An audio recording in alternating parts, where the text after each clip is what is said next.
Nou, ik ben Hugo Veenstra, ik ben 12 jaar oud. En ja, ik ben hier heerlijk aan het golfen en dat doe ik 3 keer in de week. En dan golf ik hier een beetje en dan oefen ik. En waarom oefenst? Nou, omdat mijn hele familie het doet. En mijn familie heeft een bepaalde toernooi opgericht. Ja, de Veenstra Masters. En er was de hele tijd, ja, je mag niet meedoen. En nou wil ik wel meedoen. Ik wil even Poepie laten ruiken.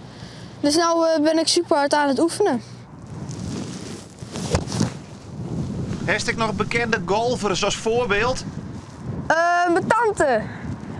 Ik was eerst van Tiger Woods. Alleen, ja, toen hoorde ik het verhaal erachter.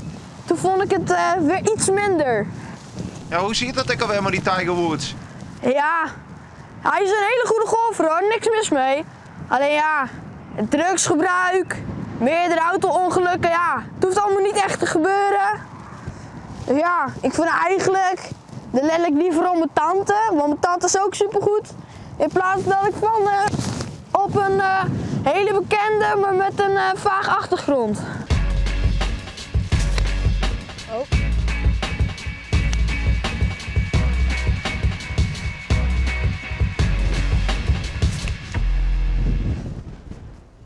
Op wat voor veld stierst hier? Ja, ik sta hier op het rugbyveld. En ja, dat heeft het beste plekje, want hier groeit echt gras. Maar dan kun je hier net putten. Nee, alleen thuis wel. Hoe doe je dat dan? Nou, dan een soort knikkerpotje. En dan gewoon op de tegels. En dan, ja, dan put je. In huis? Ja, in huis.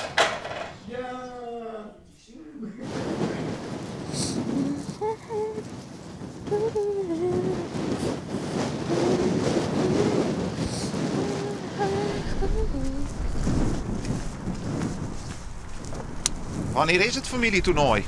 Ik hoop stiekem volgend jaar. Dankzij corona is het net niks. Nee. Ik hoop echt wel volgend jaar.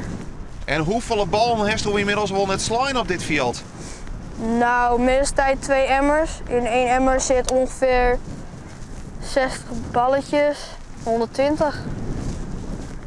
En merk ik dat is echt beter rust? Ja, dat zeker. Ik golf altijd met mijn oma. En dan zegt ze ook dat ik steeds meer vooruit ga. Dus het oefening dat helpt echt? Ja, zeker dat. Dus let dat toernooi maar komen. Ja.